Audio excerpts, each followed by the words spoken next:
If you're a birder, there's a strong possibility that you've either heard of or seen the movie The Big Year. For those who haven't seen this incredible piece of cinema, allow me to enlighten you. The film tells the story of three birders who are competing to view the most birds in a single calendar year, otherwise known as a big year. The film features the incredible acting of Owen Wilson, Steve Martin, and Jack Black. Of the 741 species which Jack Black's character finds in the film, there is one bird which proves to be notoriously difficult to track down. This bird is none other than the pink-footed goose. A goose! Little pink feet. The pink-footed goose is a medium-sized goose which spends its winters in Greenland, Iceland, and Svalbard, and its winters in northwest Europe. I myself live in Ontario, Canada, so you can imagine my excitement when last year I received an eBird notification that a pink-footed goose had been reported in St. John's, Newfoundland. Without wasting any time, I booked my girlfriend and I plane tickets, made reservations with an Airbnb, and packed my things as quickly as I could. Since this was an important journey, I made sure to only pack the essentials. And just like that, we were on a plane heading towards St. John's, Newfoundland, for the sole reason of possibly finding a pink-footed goose and my dear friend's wedding. So join me as we search for this incredible rarity and the other birds of Newfoundland. After settling into our Airbnb, my girlfriend and I decided to explore a local pond where another European rarity had been reported. Our target being the fascinating Tufted Duck. Upon arriving at Mundy Pond, we were immediately greeted by a greater Yellowlegs foraging in the margins of the pond. It's no secret where these wading birds get their name from. We also came across what I suspect to be a rusty tussock moth caterpillar. Along the shore of the pond were a great number of rock doves and domestic mallards. Accompanying these common species were a handful of elegant northern pintails.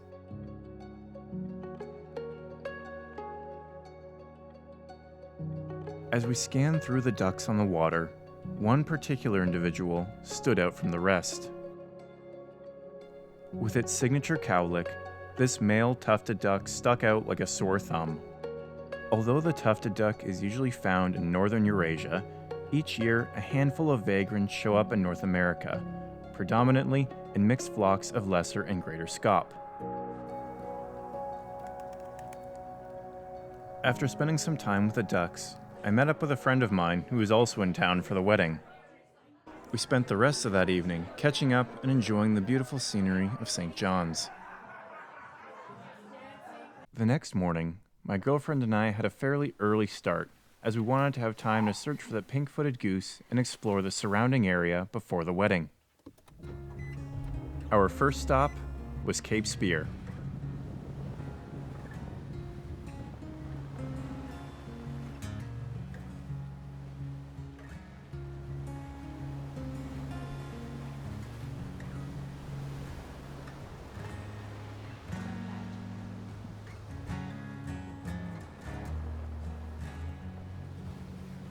After taking in the beauty of Cape Spear, we headed towards the location where the pink-footed goose had been reported, Burton's Pond. We were once again greeted by the sight of northern pintails and a lone greater Yellowlegs. Now luckily for us, we didn't have to do as much searching as Jack Black did to find the pink-footed goose, because it was foraging on the grassy knoll literally right beside the parking lot. In the 4 years that I've been birding, I don't think I've ever found a rare bird as easily as I found this one. Am I complaining? Not at all.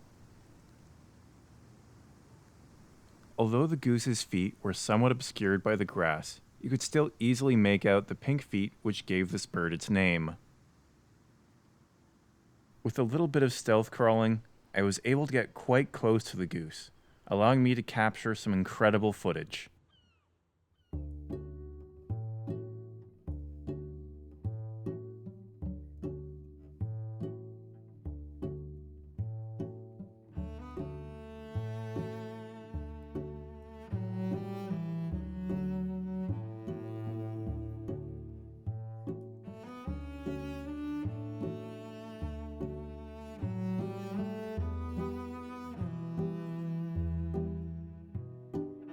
Although the plumage of the pink-footed goose is predominantly brown, white, and gray, I still thought it was an incredibly beautiful bird, and I'm extremely lucky to have spent such a lovely morning with this individual. After having some lunch at our Airbnb, my girlfriend and I decided to explore downtown St. John's before heading out to the wedding.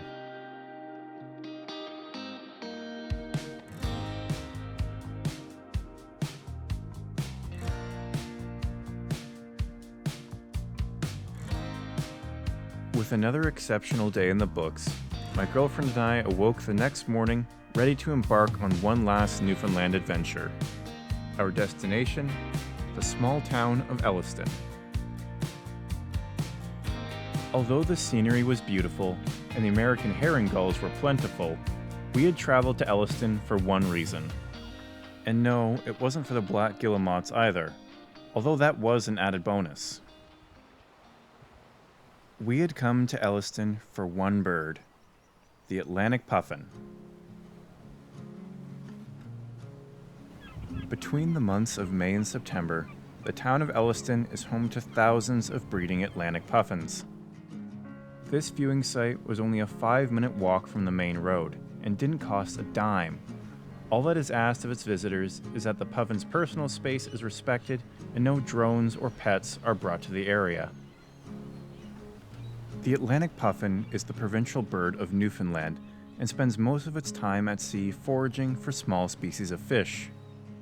This particular individual had just returned with a beakful of capelin, but it didn't seem too interested in sharing.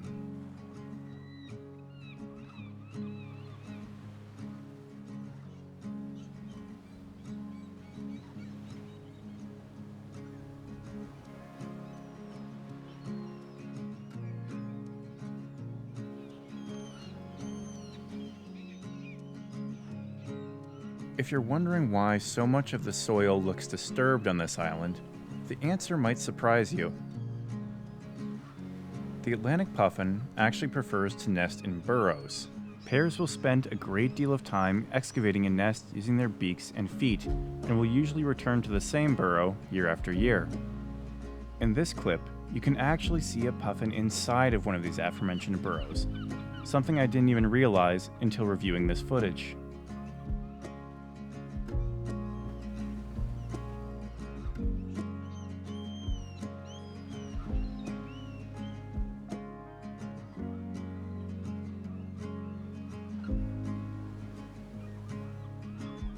After spending the day with this incredible group of seabirds, I completely understand why they are so universally loved. Not only are these birds beautiful, but their antics are extremely entertaining.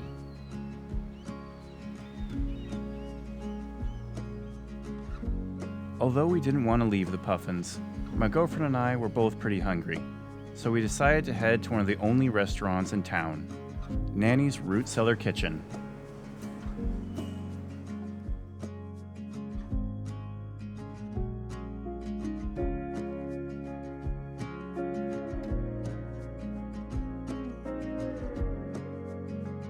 After enjoying a delicious lunch of moose and salmon, we decided to order the Big Apple cheesecake. Big Apple is also known as cloudberry, Nordic berry, or salmon berry, and it tastes somewhat similar to a blackberry. Needless to say, the cheesecake was delicious. On our final day in Newfoundland, my girlfriend and I decided to take it easy during the morning because we had to head to the airport in the afternoon. But before that, we decided to check out a neighborhood of St. John's that easily has one of the best names I've ever heard. Quidi Vidi.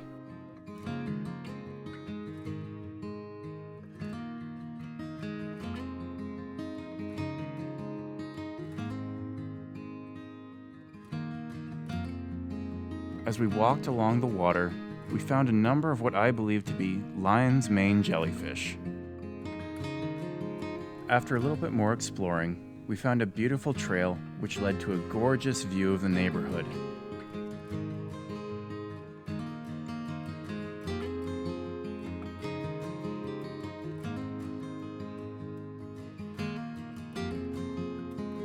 We We also found a large patch of wild blueberries, which were downright delicious.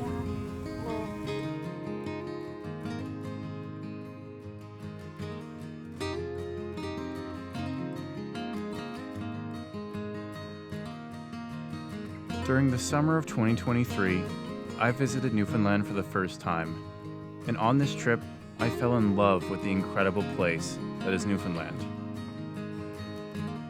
On that trip, my family and I saw incredible wildlife, national historic sites, beautiful rock formations, and icebergs.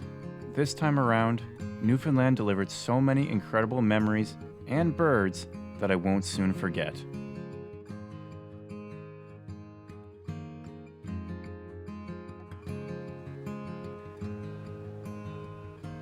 So if you're wondering what there is to see and do in this incredible province, the answer is a whole lot.